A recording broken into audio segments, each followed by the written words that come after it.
So for the next section of the program, we have Marquette's Indigeneity Lab. I'm going to hand over the introductions to Ethan Vanderlee, whom we heard from yesterday, who's been working with them this fall and spring. Thank you very much. Yes, good morning, everybody. Good to be with you again. Our great presentation by Monica and the discussion just set up some of the themes and ideas that we're going to be examining in the following hour. Monica highlighted already some of the relevant writings from Pope Francis, but it's worth reading again, where he says in paragraph 146 of Laudato Si, that it is essential to show special care for indigenous communities and their cultural traditions. They are not merely one minority among others, but should be the principal dialogue partners, especially when large projects affecting their land are proposed. For them, land is not a commodity, but rather a gift from God and from their ancestors who rest there, a sacred space with which they need to interact if they are to maintain their identity and values. When they remain on their land, they themselves care for it best. And so my role as a graduate assistant here at Marquette this year has been working with the Indigeneity Lab.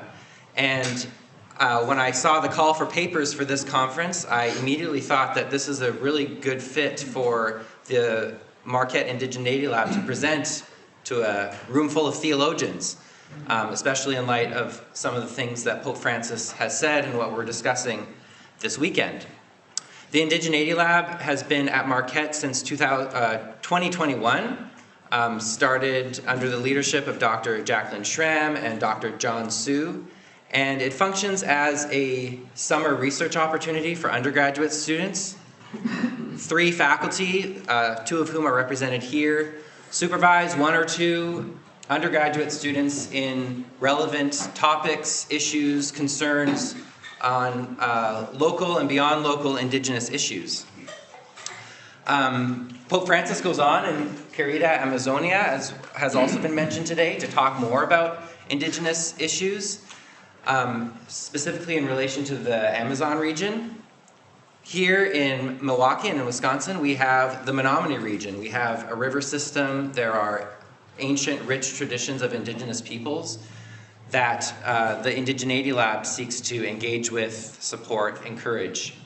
And so I'm really thankful Ben and Joseph have been enthusiastic about our participation, and so we're excited to spend this next hour with you. Our 3 presenters are Bridget Clark, who is an undergraduate student in environmental science and Spanish, Dr. Bryan Rindfleisch, who's professor of history, and Dr. Samantha Majhor, who's professor of English. And so they're each going to share a little bit about their research projects in the Indigeneity Lab, after which we'll have an opportunity for some discussion and questions. So with that in mind, I'll pass it over to Bridget. Sure.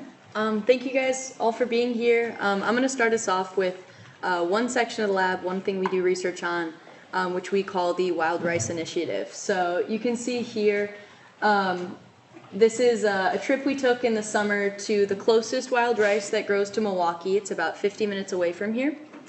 And this was when it was harvesting season. So this was a trip we were able to take and harvest some rice.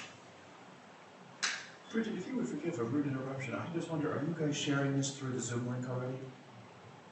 I don't know if we are. Could we do that real quick? Because I know there are some people who tuned Sure. in Is it yours? for this section. Is it yours? Do you mind if I do this real Sure. quick? Forgive To me. make sure it's being shared. Forgive me. I'll just be one moment.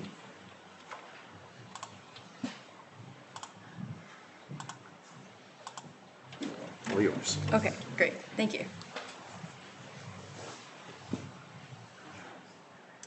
All right, so just to start us off, I'm going to talk a little bit about wild rice.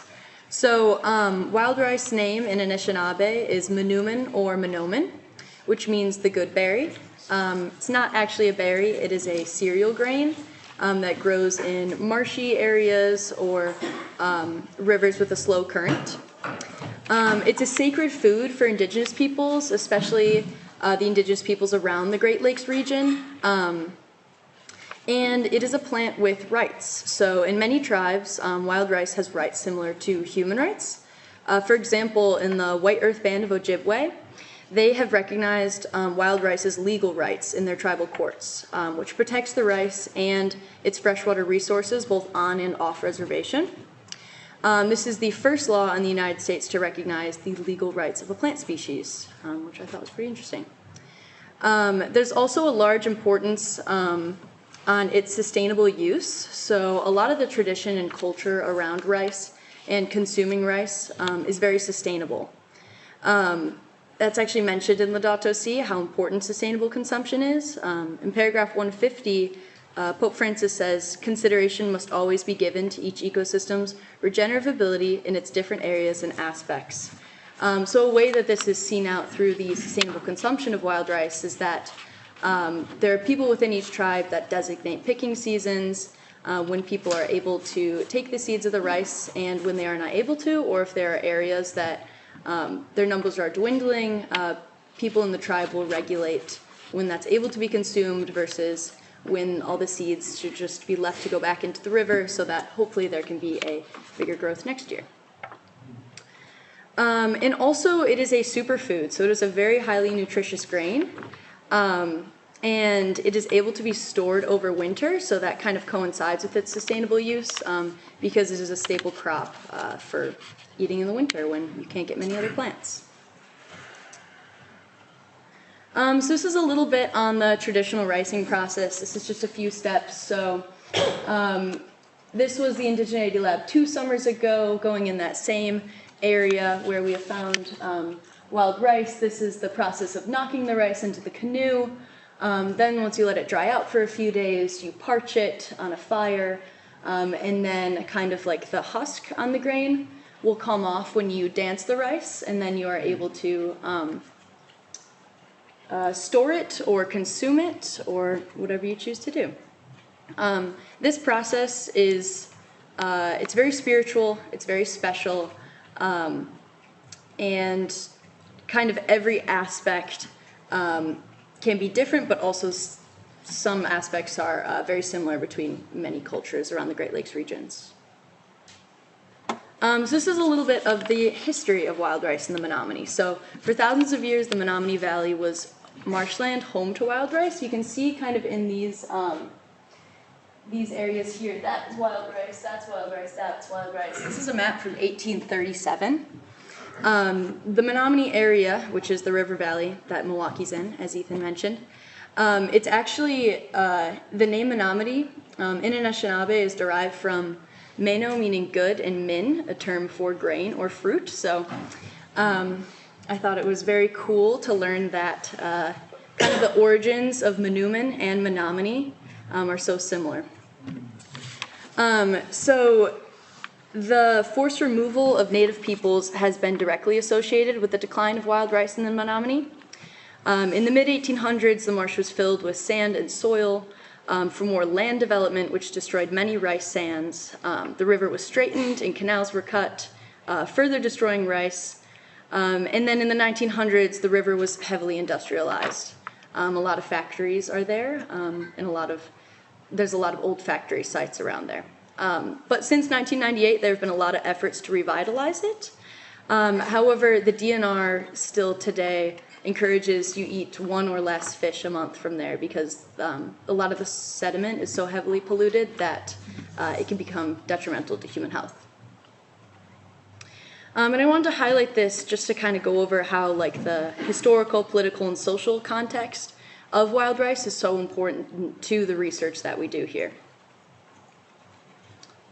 And I won't get too nitty-gritty into the research that we do, but I'll kind of highlight some of it. So we really focus on the biology, life cycle, and genetics of wild rice. There are 2 species of wild rice. There's northern wild rice and southern wild rice, and both are kind of shown to grow in Wisconsin. So we don't actually know exactly what species or which subspecies grew in Milwaukee because it hasn't been present in Milwaukee in about 150 years. So that's what we're trying to figure out. So we have some species of southern wild rice, some species of northern wild rice, and then the local wild rice. We did some genetic testing, and we think that the local wild rice that we found about 50 minutes away from here is a subspecies of southern wild rice, and moving forward, that is what we will kind of put the biggest emphasis on regrowing in Milwaukee. We think it's kind of the closest match to what was here, though we will never get back like the grains and the genetics of the grains that were here prior to when it was destroyed. We grow some rice out on the roof of our lab. We grow some indoors. We do some different testing with temperature and kind of its hardiness, how it survives cold shocks and stuff like that. And all this research is really rooted in the indigenous values of respect, reciprocity, and responsibility, which I will get into in a little bit. And then here is the reintroduction of our rice. So just in December, we have officially planted wild rice for the first time in Milwaukee in 150 years. This was planted, for all the Milwaukeeans here, this is the Three Bridges Park is on this side. There's a bridge kind of going right above where this picture was taken. I don't know if anybody's familiar with the area. But this was the site in the summer, so it's slow moving.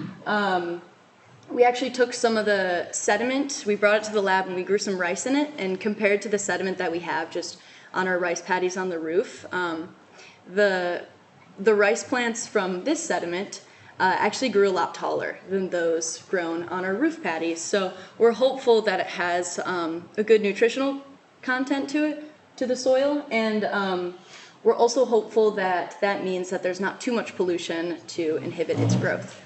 So in December, kind of in collaboration with the Urban Ecology Center and the Indian Community School, we did some rice planting. So this is a water and fire ceremony that was performed prior to planting to kind of bless the site, center ourselves and our values and why we were doing this work.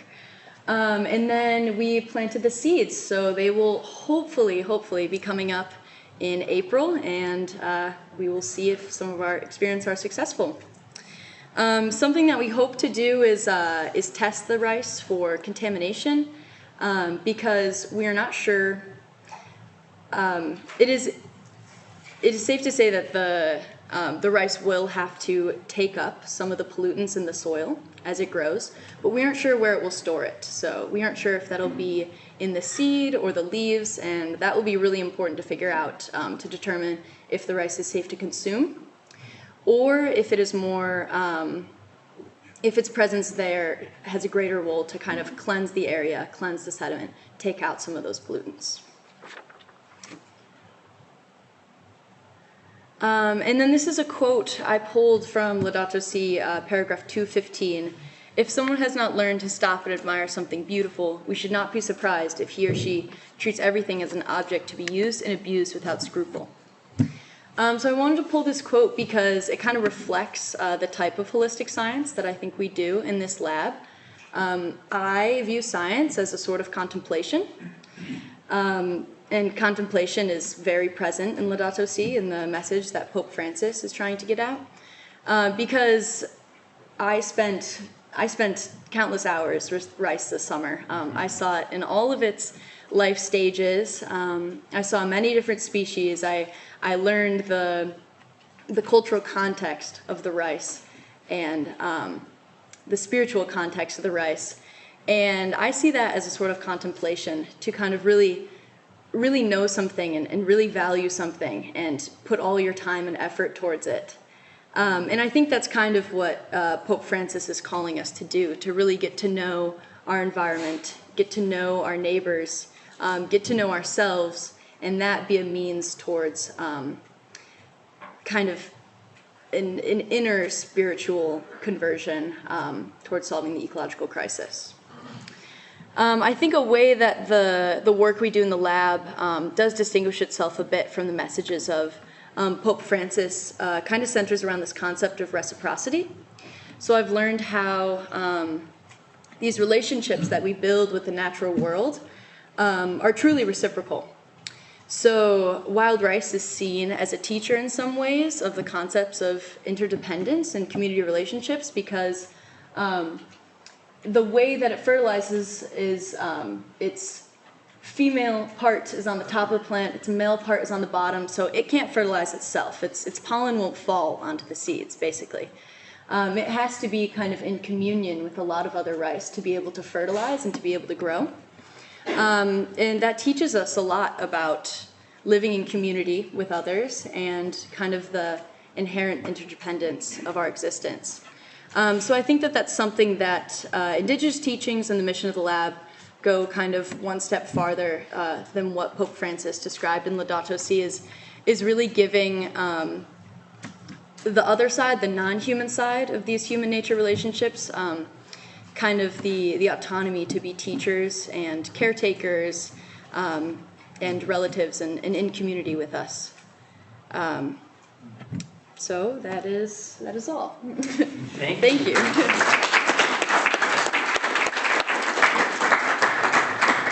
We'll shift over to Brian's presentation on, to this one here. Is this sharing the whole screen, as you know? Okay. All right. Thank you all for hosting us. As a historian, the one thing that struck me about Laudato Si was not only its recognition of indigenous relationships to the land, but native peoples across millennia have always been in relationship with the land. And it's something that is very exotic or foreign to our understandings of what that means. And I'm hoping that Laudato Si is a beginning for reclaiming that relationship. But we have a lot to learn from our indigenous neighbors and family. So the thing I'm talking about is sort of related, but it's all virtual. It's all talking about memorialization and trying to reclaim the native past of Milwaukee that is no longer visible. And that's for a number of reasons, be it, direct violence, the removal process in the 19th and 20th centuries, but also the ways in which Milwaukee is a very vibrant native space. And as you saw from Bridget's presentation, right, we have the Indian Community School here. We have other indigenous organizations that are still in relationship with the land in ways that we can still learn from.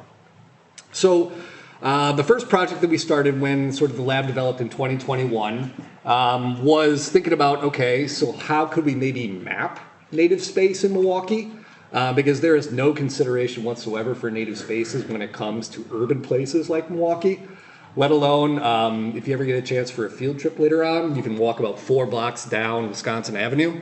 There's a plaque right next to the Miller High Life Pub memorializing the removal of the Potawatomi Indians, and that's your sole reference to indigenous peoples in Milwaukee. Problematic to begin with, right? So I wanted to think about, okay, maps, virtual maps, what can we do in terms of talking about native presence here now, in the past, but also hopefully in talking about for the future. So this is more theoretical, I guess, virtual, technical, I don't know. So this is just a brief snippet of what this project looks like.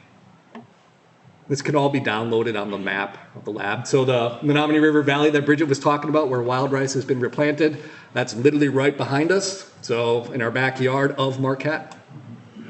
And so each one of these places represents, right, a space that we wanted to indigenize. And we deliberately targeted very familiar spaces that sort of identify or characterize Milwaukee, like the 3rd Ward, the Menominee River Valley, the Viserve Forum, Potawatomi Casino, and to talk about those spaces and how they've always been native spaces, and to complicate the narrative that Milwaukee tells about itself. And the one thing that I always share, and I will never get rid of this story, I'll tell it everywhere I go, is that when I came to interview for a job at Marquette 10 years ago, I flew in from Oklahoma, and I flew into the Milwaukee airport. Did anybody fly in Milwaukee airport? Oh, all right, excellent. Did any of you walk past the Brew City t-shirt stand? Did you see any of the t-shirts on display? It was 11 o'clock at night. Oh, never mind, okay. If you'll see it very prominently displayed, about half their shirts, as it was 10 years ago, as it still is today, even down at the 3rd Street Market, they're all about the Indian head. And it's all about showing off Milwaukee as the quote-unquote good land, which is a term that's been used. It's also been popular because of Alice Cooper in Wayne's World. Yeah. That's what Milwaukee is known for. But right, that memorialization is about native past, right? It's nothing about native peoples today. It's nothing about remembering what they've done, what they are doing, what they're doing for the future, especially with Potawatomi, right? It's about a dead past, a static past. And so that narrative for me is sort of like the narrative that I'm constantly combating, I guess, for lack of a better word, with these various projects. So feel free to check out the lab at any point. You can access that on our website. Oh, Lord. Just at the bottom, you can put the PowerPoint. There we go. Thank you. Should be there. Thanks, Ethan. Nope. There we go. And so each of these entries, some of them have audio, but most of them just have like a visual picture of the space. Sometimes historical photos, but mostly we're trying to get the present photos. And then our student researchers, over the course of the past 3 years, we're doing research in like the Milwaukee newspapers, in Native community archives, in the Archdiocese of Milwaukee's archives, to basically excavate and mine those sources for any things in terms of Native presence. And so this is what those entries largely look like. One of the spin-off projects of that is that a Historic Milwaukee Incorporated is sort of like the official nonprofit organization that is really about promoting Milwaukee's history and its tourism. And they noticed our map, and so they came to us, and not surprising, they have all sorts of tours of Milwaukee that you can take, driving, biking, walking, but they had no tour for Native Milwaukee. And so they saw the work that we were doing, and they were like, okay, we would really like to partner with you doing this. And so out of the map became this walking, biking, running map that you can take literally, and you can download it at the end of this if you are taking a break later today. I have been told it is their longest one though, so it might take you a long time. So this is Historic Milwaukee Incorporated, which was a wonderful development and working relationship because they did everything technologically on their side. I am pretty much technologically inept, yet I'm doing all the virtual stuff for some reason. But this is generally where you would go to access this walking tour. This is what it consists of. 5 miles, so you're 10,000 steps for a day apparently. All these different steps, but it goes all the way from the lakefront to the Menominee River Valley. It even takes you into various parts of like South Side, East Side, and it really highlights places like McKinley Coast Guard Station. The reason I bring that up is because Milwaukee, in terms of Native communities, that was sort of a flashpoint in 1969 when the local chapter of the American Indian Movement occupied that Coast Guard Station, inspired by the Alcatraz occupation. Unlike Alcatraz, this was the only successful Native occupation of a site during the Civil Rights Movement in the entire 20th century. It became the home of the first Indian Community School, which now lives in Franklin, Wisconsin. And so the development process was fun. As you can see, we had to take sort of the map sites that we already had and narrow it down to like, what do we want to privilege? Because this, as you can see from all of my work that I'm doing here, it's mostly geared towards non-Native peoples. It's not geared towards Native peoples, right? Like again, when I arrived in Milwaukee 10 years ago, I went to the local Oneida branch office, Southeastern Oneida Travel Services. And I was present for the travel historian, Loretta Fowler, who talked about what it was to be ally or allyship with Native communities. And all of them came up to me afterwards because I was the only non-Native person present. And they looked me dead straight in the eyes, and every one of them was like, you need to go educate your people. Like, I come from Oklahoma, right? Quote unquote Indian country. Same problem there. Why? Well, in my classes, I talk about, well, we've deliberately built these narratives of erasing Native presence and identity over the course of the centuries. Stereotypes, right? Mascots, things like this continue that narrative. It's all been deliberately constructed. I'm not going to go further into that, but at the same time, this again is for non-Native peoples. What do we want them to know and learn about Native Milwaukee? And so we had to be very selective in terms of what we wanted to do. And then as we got into sort of the technological process, we had to narrow down the entries for, again, a non-Native audience, a popular audience, and then record the narrations, which we luckily were able to enlist the local Native community to doing. And so the narrations unfolded in this awesome place in Milwaukee called Here Here Studios. These were our contributors. Both Claire and Marshall were our undergraduate student researchers working on this project at the time. And this is what it looks like. The one thing I underestimated when doing this project is the opportunity that comes with what do you do if you're taking like a walking tour, a running tour, when you're going from one site to another, especially when like there's a mile in between. I'm like, oh, this is more opportunity to throw in stuff that we couldn't include. So when we have 27 stops, you actually have like a total of like 50 different things that you can learn about Native Milwaukee.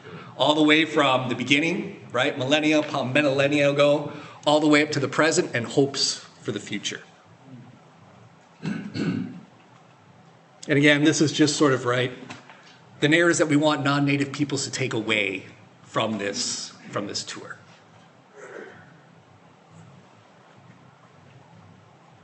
And that, it's hard, yeah, it's sort of hard to see, but that's our first cohort right there. And the last one is one that just happened recently and is one that is continuing. I'll actually be there on Tuesday to talk to their docents about this. But Forest Home Cemetery, which is in Southside Milwaukee, it's sort of like the historic cemetery of Milwaukee, like all the beer barons, land barons, all the peoples that were, you know, the who's who of Milwaukee are buried over there.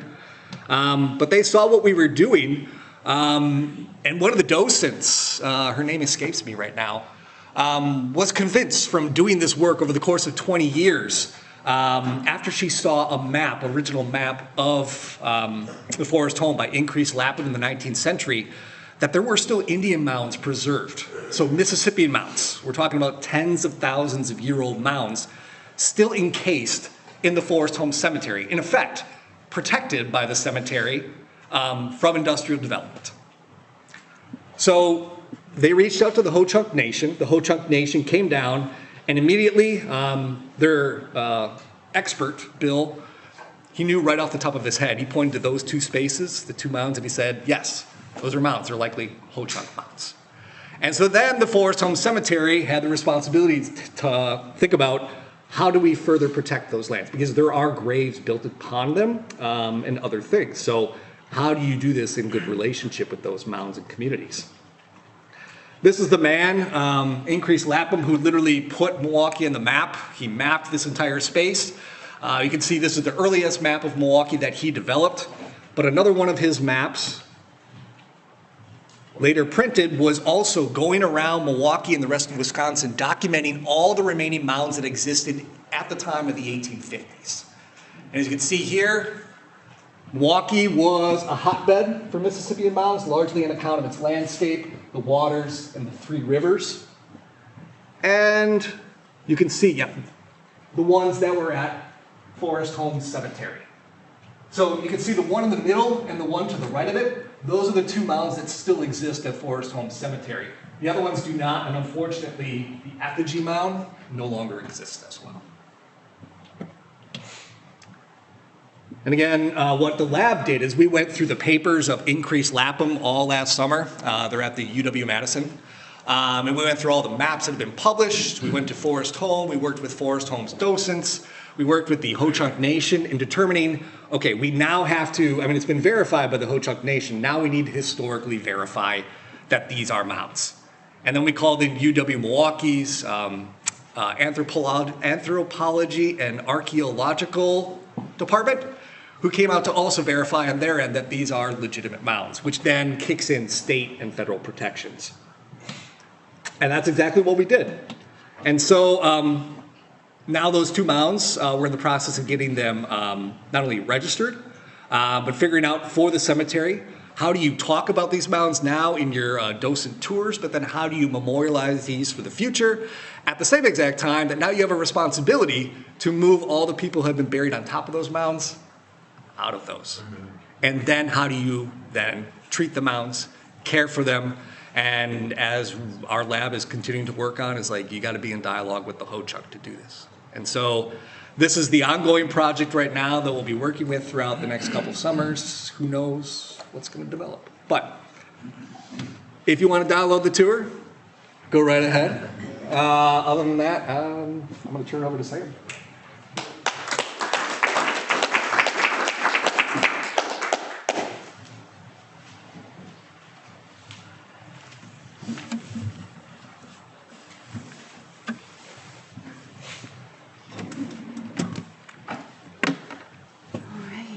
Midakuye pe chante washte na pe chuzapie sam makiapie damakota I hantuan hemacha ka ampetu Kinde, Nina Chante Mawashte, Shish, Uhipi, Hanakcha. Just wanted to start with a few words in Dakota language. It gives me a chance to practice my Dakota language as a Dakota language learner. That is part of what I said, is that I'm Dakota, specifically Ihanktuan or Yankton Dakota. I'm also a Assiniboine, which I didn't say. And my family hails from Fort Peck Reservation, which is out in eastern Montana. And you may know Dakota people, Lakota people. We're still sometimes known in the history books as Sioux. That's the exonym, but it's not what we call ourselves. I also started out by saying Midakuyepi, all my relatives. I greet you with a happy heart. I was taught by my language instructors that when you're addressing a crowd, you begin that way by attending to and naming our relationships as relatives to each other, and that when you speak that out loud, you're not only sort of calling into community the responsibilities in that kind of relationality of being relatives, not just for the human beings within earshot, but also the non-human beings. And so built into our language, just to start off here, and I think it's apropos for many of the discussions that are going on, built into our language and our protocols is that idea of calling into relation and thus into mutual responsibility in simply a greeting. So I start there today.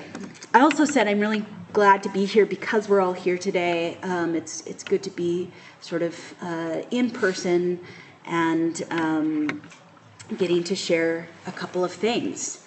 I'm going to get to my project within the Indigeneity Lab in a few moments, and I'm going to talk about boarding school histories because that's what my project attends to.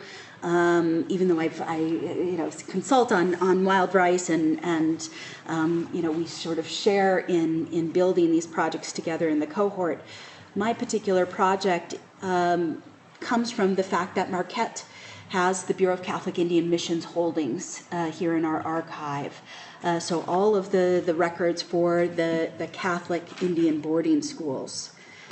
How am I going to relate this to Laudato Si? Well, it's actually fairly easy, but I'm going to start by talking about bison. I've been thinking about bison a lot this week because I'm teaching an English class called Water is Life, and it is indigenous philosophies and responses in art and activism to climate change. And we're reading Louise Erdrich's latest novel, The Mighty Red. And in the novel, there's a moment where she talks about, this is set in eastern North Dakota, sort of northeastern North Dakota along the Red River Valley, the Mighty Red. And this area is known for its beet farming, of course, and beet farming in the service of producing sugar, right? And part of what she talks about is the history of that land being a vibrant prairie land, much of which has been reduced in the last 100 years due to this influx of settler farming that has removed the prairie. There's a whole process there, but the first step in sort of that sort of monumental shift from the ecosystem that was there to the vast farmlands that we think about when we think about the Dakotas and Nebraska and going all the way into Oklahoma is not only the removal of native people, but bison. And the removal of native people via the wholesale slaughter and removal of bison. So if I have time, and I think I do, I'm going to tell a quick bison story. A long time ago, crows used to be white. They used to be lighter in color. And the people were following the bison as they do during hunting season and had noticed, the hunting council had noticed that whenever they try to come in close to the bison, they had a pathway in until these crows, who were allied with the bison, would tip them off to human presence, start calling out loud, and the bison would take off, and it would, it really was challenging the hunting season. And so the council got together and said, okay, we need to come up with a strategy here. One of the elders said to one of the young hunters, I'm going to send you in, I'm going to put you in this buffalo robe, and I'm going to send you in, and you're going to, play bison, and get in close. And you see that big crow, he's the leader. I want you to, if you can infiltrate, to ensnare him. And we're going to sort of interrogate their alliance and try and break it up so that we can, get our bison for the season. And so the young man puts on the bison robe, infiltrates, goes in, and there's no alert because he's acting like a bison, he's becoming the bison, and he's getting in close to this group of crows that would usually be making a lot of noise. And in a moment of courage, he grabs the largest of the crows, the leader of the crows. Of course, everybody then scatters, both the crows, the bison, they're on the run, but he has this leader.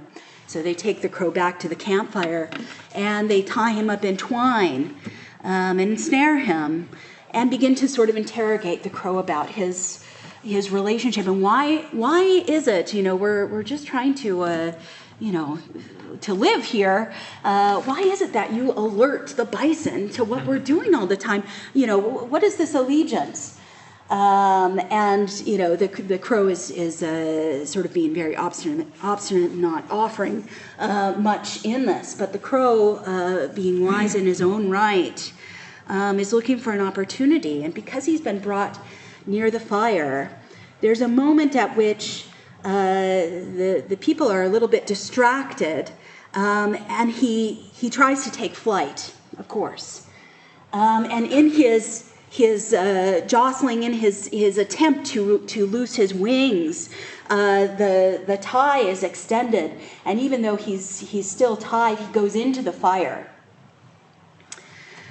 And the ash in the fire blackens the crow, but it also inflames the reed ties that he's been held in, and he's released.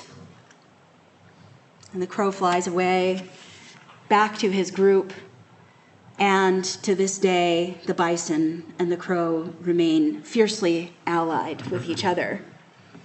Okay? It may be a story more about crow than bison, but there are lots of things to say about it. In the Dakota way, I would just tell the story and leave it to you, but I'm also an English professor.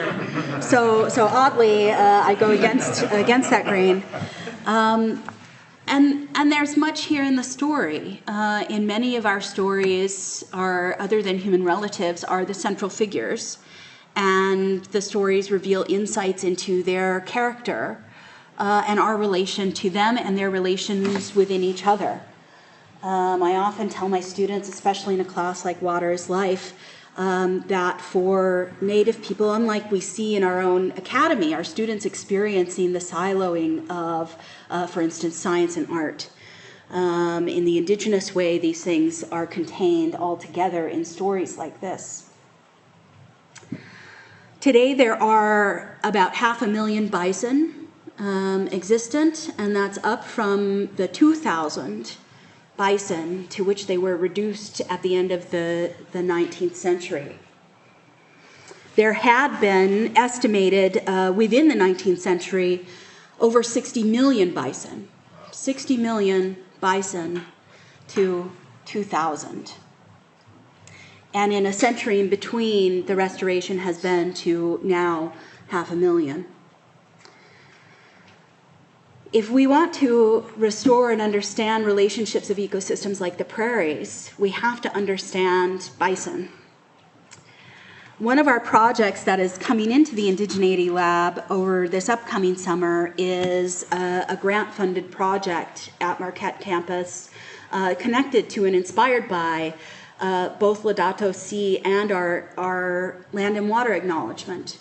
that we've created here at Marquette. And if you get a chance to walk down Wisconsin Avenue toward our union and sort of the open square there, you will see a bit of prairie. We call this the pocket prairie. And when one of my wonderful colleagues who is in environmental sciences, Nate Lemoyne, came and told me, for the first time that they were wanting to create this prairie on campus so that, again, students could understand sort of the ecology and landscape that once grew here before we sodded it over on campus. I said, well, how are you going to bring in the bison? And he thought I was joking. Our project with this grant money is intended to expand conversations between the Marquette community and Indigenous communities in thinking about how we can restore Indigenous plant life to campus. Now, there isn't any talk so far. I'm afraid it's like a non-negotiable. I haven't even really proposed bringing in the bison, but bringing in native plant life, we've done that a little bit with the pocket prairie, and we're trying to expand it. And what's interesting is, of course, even here at the start of the project, we face headwinds and resistance, even though there is sort of this opening and expanding understanding of climate change, of human responsibility, of all the things that Pope Francis lays out in Laudato Si. And yet it's very hard to convince the folks around us, the decision makers, to even expand what you will see out there in the pocket prairie just a little bit further into the lawn, much less what we would hope to do in the original vision of this project, which is to, we don't always love this term, but rewild all of campus, and to create a campus where my classes can go out into the orchard after reading some Robin Wall Kimmerer and be in a living classroom. And my cohorts across, again, we're siloed here, but across campus in biology can go out and be in an amphitheater of plant life and really understand and feel and touch and be in relation with these things. So I think, this conference is interesting in exploring, not just the theoretical underpinnings of how do we move our paradigm, how do we shift this paradigm and understanding, but also how do we get buy-in and in a practical, in a very sort of doable vision. Not everyone sees it as doable. There are folks who, of course, want the lawn and the manicured vision of the university. Back to the history of Indian boarding schools. So, interestingly, starting back with bison, the prairies were once the largest ecosystem in North America across what we now call the U.S. And it was, sort of rated as 170 million acres across the U.S. Is the prairie. Now the prairie has been reduced to 4% of that. And that prairie was sustained, again, by these relationships of bison, of the crow, and of humans. It was cultivated. And I think sometimes, even in Laudato Si and the good work being done there, there's sort of a mistake in envisioning native relationships as harmonious in a way of envisioning that old stereotype of the sort of child of the forest, rather than seeing the native as the gardener. So I thank you for that discussion earlier. The prairies were very much cultivated by the human beings here in relation with the bison, in relation with the crow and the wolf, very, very important creatures among others, and the plant life. So that these prairies, these grass systems are known to have roots that go down up to 15 feet into the ground, and you build a very rich and diverse ecosystem. And bison were, developed. They are not domesticated the way that cattle were domesticated on other continents. Rather, and I borrow this from Roxanne Dunbar Ortiz's phrasing, rather here in the Americas was practiced a different kind of animal husbandry, okay, that didn't involve domestication, but rather management. So you have these great expanses of prairies that are helped by cultural burns, the fires, controlled burns that native people introduced into the landscape. This helps grow and enrich the diversity of the prairies. And then you have the bison who selectively eat different grasses. So if you let cattle out onto the prairies, which is what happened in settlement, you remove the bison, corral the native people, and you usher in first cattle ranching and then farming. You lose, the cattle will eat everything. And they'll stand in one place and eat everything. Bison, by nature and by perhaps teaching, roam and selectively eat particular strains of grasses. And so there is that sort of a different kind of symbiosis and a different kind of training and relationship. And so, of course, the cattle came in, ate everything, plows came in, plowed over everything, including mounds, which I will get back to. And in the meantime, the bones of those 60 million bison littered the prairie and then became a very lucrative commodity.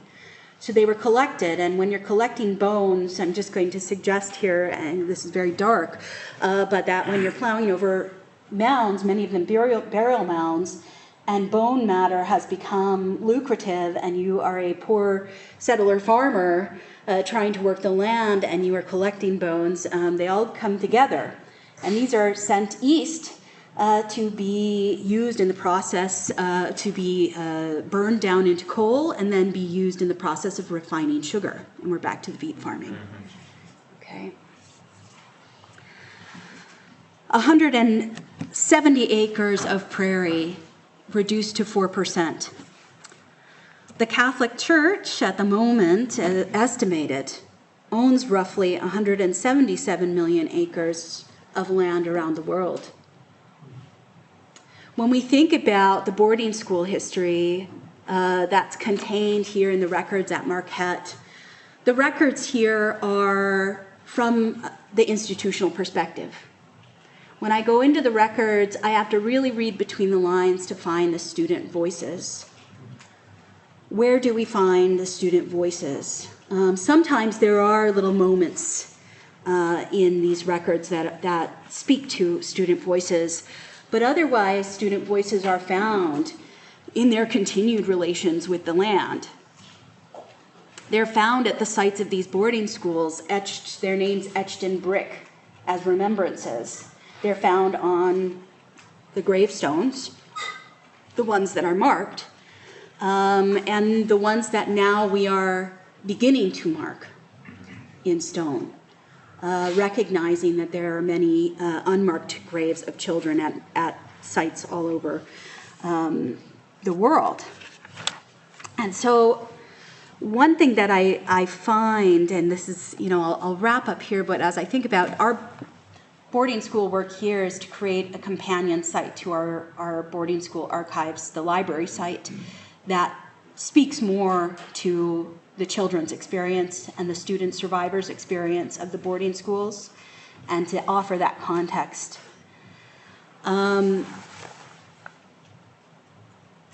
But that is in the works, and also difficult to do in many ways. I think out of these records, as I said, they're really from the institutional point of view.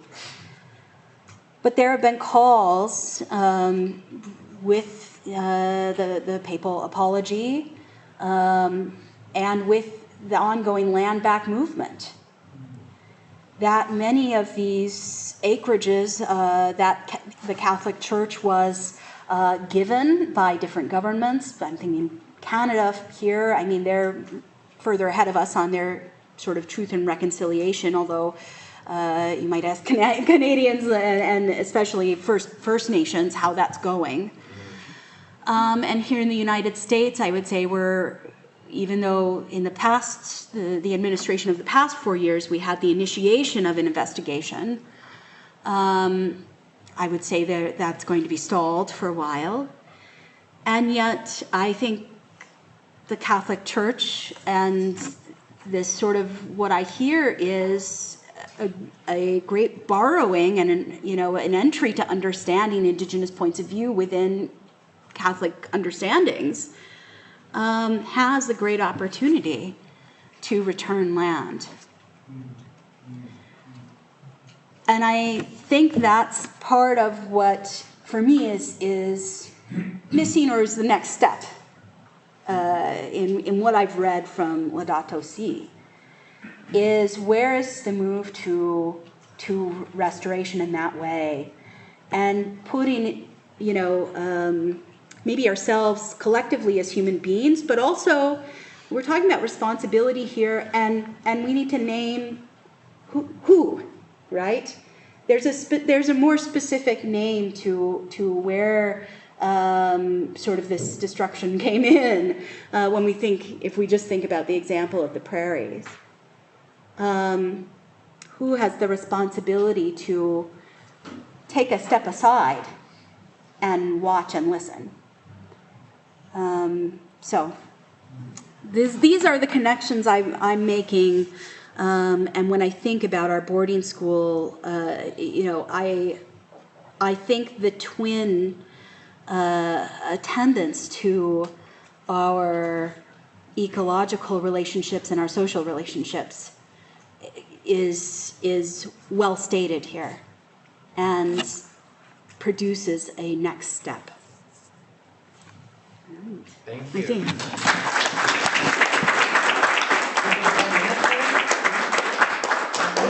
I'll take 10 minutes for questions. All right. It's okay.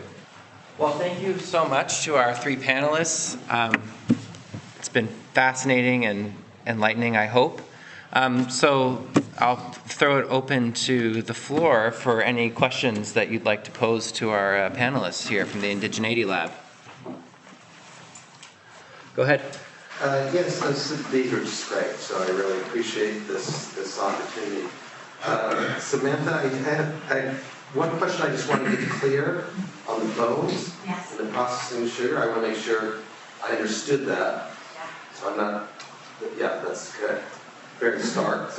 And then the second one was, is there a place we can go and like see the maps of Catholic holdings? You said 177 million. I assume they're mostly in the Americas, but where would most of those be? Have you got any sense of percentages of any of that? This 177 million is the estimate worldwide. Right. Okay. And I think someone is working on mapping all of that. But and also the 177 is, I should look up my source on that. But it was contingent upon, this is known, and there's suggested that there's much more within the Catholic holding beyond that. I will admit that it was very sort of kismet and useful, 170 acres of prairie lost and 170 million, and sort of the matchup there for my purposes. But I think someone is mapping that, but that was global, not just North America. And that's total holdings of all land. Yes. And then now you can add to that it's in every state of the United States, so like Oklahoma, the Archdiocese of Oklahoma City, the Diocese of Tulsa, and St. Gregory's Abbey all have extended holdings that are nothing common right now, which is being used for their purposes because some of them have unmarked cemeteries, and they have a responsibility to not dig up those lands, and so they're trying to figure out what to do with all these holdings that they have that they can't do. but the possibility of owning land back is a viable option. Well, I mean, it's remarkable. I didn't realize that. That's remarkable because we're going to talk about some sorts of reconciliation. The Catholic Church should take the lead globally. Those are huge holdings, so there really is, it's not just some minimal symbolic gesture. That's a significant gesture, move. And this is all news to me. I think it's quite amazing what I'm hearing and how important this could be. All these things that were just brought up, super helpful. So. There's an article by Alicia Chi that was just published about a year ago, February 22nd, 2024. And of course, I didn't put the title here, but if you just search land back and Catholic Church, it should be the first one to pop up, and really kind of delves into that these calls are on the rise as being part of reconciliation. Louisa Chi? Alicia. Did you want to say something about the bones as well? Yeah, so I just wanted to, I want to make sure I understood what was exactly said with regards to making sugar. Yes. So the bones, and historically, this is where you talk about the bison bones being used. I'm inferring that human bones inevitably was swept up in that, especially with the destruction of the mounds at the same time, and when you make the bones a commodity. But you take bone and you turn it into charcoal, and it becomes very useful charcoal for refining sugar, to make it white. And that's how we get that very white refined sugar.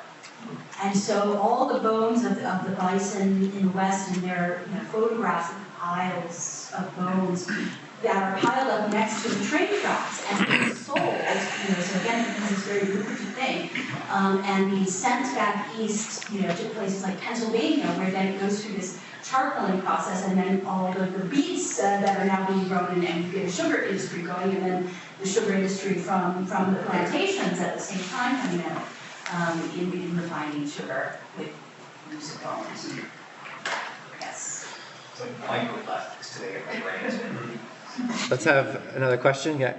I was just saying on the land question, and I don't recall her name. There's a young woman who actually, in response to Laudato Si, started a GIS project to track Catholic land holdings, and I think it started with her diocese. She became aware that they weren't even clear on what they owned, and so it was specifically about Catholic land stewardship. We have all this land, but we're not really aware of it, and how do we manage it. I don't know what the present status of the project, but I do know that it got kind of brought up to higher and higher levels, and she may even be mapping global Catholic land holdings. So that's it, and I think that's a publicly available project. I believe it's ongoing, and I'm pretty sure that the Catholic Church is the largest landholder in the world still today. We're the third largest landholder in Manhattan. And the thing is, many of the land holdings in the U.S., in Canada, I'm not as familiar with it as you moved into South America, but I would assume there are many of these similar programs. But for the Canadian situation and the U.S. situation, there are differences in the boarding school history for both of those settler colonial nations. But in the U.S., monies that were designated in treaty agreement were given instead to pay for the Catholic Church, and the lands were given. And so what was meant to be recompense in these treaties for moving off of the lands, gets sort of shifted. And so the work of Mary Annette Pember does a really great job of laying out how money that was to go to Native people was sort of, I'm going to say, misappropriated and given to not only the Catholic Church but other Christian denominations to build these churches and have land holdings on what was designated as Native land. And so many of those land holdings are very much in question as to how they came into being. And this is also being explored with many of our universities. If you look at the land grab university sites talking about the Morrill Act and the Homestead Act, and how large swaths of land were sort of taken up to fund building universities and fund the influx of settlement in various ways. Go ahead, Patrick. Actually, I have a question for Bridget here. The quote that you had there from Laudato Si of, if we don't see the beauty in something, we're bound to destroy and abuse it there. In the spirit of that quote, what's your favorite wild rice recipe? So that the beauty and not destroy it. This is going to sound absolutely crazy. I've never eaten wild rice before. The wild rice that we picked this summer, we were planning on eating, but we just didn't, we weren't able to pick enough of it, and we decided to put a lot of it towards storing it so that we could plant it in the Valley. So I'll ask you next year. Yeah, I know.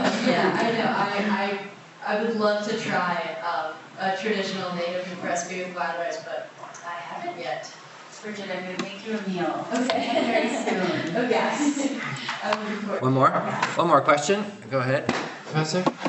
Oh, Okay. So I have a question about just kind of the ethics of storytelling around boarding schools. Like you go back and you read Bryan Child's, sort of a definitive work that's now over 30 years old. She could talk to people who were there, and had her own experience of like remembering people telling her stories when she was a kid. That's less and less true. And so when we're doing historiographical research into both institutional archives and letters of students. I mean, I work for Minnesota Historical Society Press, and so this is I'm asking out of like a real professional question here, like, who gets to decide how and who these stories are told? I feel really uncomfortable with making those decisions on behalf of these students, but at the same time, they're going to be forgotten. And so I'm just really curious in your own project how you think through sharing the fruits of this research. Because it's doing the work you're talking about and the methods that you need to use to do it requires that level of specialization, but the sharing of the fruits of that research, I'm just really curious to know how you think through the ethics of it. It's a really important question, and I will say, in that project in particular, there have been a number of barriers, and this is one consideration that makes what you will find published so far quite shallow. Yeah. We have other pages that aren't published, and part of it is this dilemma. And we did have funding. We had a student develop a survey and presentation to bring this into Native community and again, like be in dialogue and be guided by community on their response to the site and to pages we might put up and things like that. So I think that is a really important step in protocol. I also think that, two things. On one hand, you're so right. In my class and in my own history. So my grandfather attended boarding school, but he died very young. I never met him. So I only have his boarding school stories secondhand from my grandma. And I think this is the case for many people. But the other case is that you have boarding school survivors who, for maybe a generation or two, and still don't share their stories even within family. this has shifted in the 21st century, and people are still around and can tell their stories. But there's some reality to that. But I would also say, like, that echoes for me everything about Native people. We're still always in this anxiety of the vanishing Indian. We aren't vanishing. These stories have been shared in community in many ways, in oral histories. They are there, and it is about just attending to what was set down by those story sharers as far as how they should be shared and with whom. I also think I'm involved in another, I'm working on a chapter that's coming out with a couple of colleagues of mine. We're co-writing, and we're talking about the Rapid City Indian Boarding School, which became the segregated tuberculosis hospital. Of course, you have the school that puts students in malnourished together in a room, and then they all have tuberculosis, so it becomes the tuberculosis hospital, and then it becomes the Indian Health Services Hospital, and this place is known as Susan in Rapid City. And that's where we're reading these inscriptions on the wall as resonances of Native people, but also the non-Native community, making their mark in various ways across a century. And this resonates too with what we're finding at boarding school sites and those kinds of actions that students lead. And so there are various ways to sort of read these stories and find our, what I think of as Indigenous archives. Just before we conclude, I would highlight that if you want to revisit and learn a little bit more about the lab, here's the website, which also links to another website, which shows some of the projects that have been discussed, and you can see some more details of the research that has been done, like things that students have read about, researched, and then wrote summaries of about how the records came to be here, and different things that so moments of play and expression. So these are gleaned from the records that are held here at Marquette. So just to highlight that, in case you want to revisit anything here. Join me in thanking our panelists.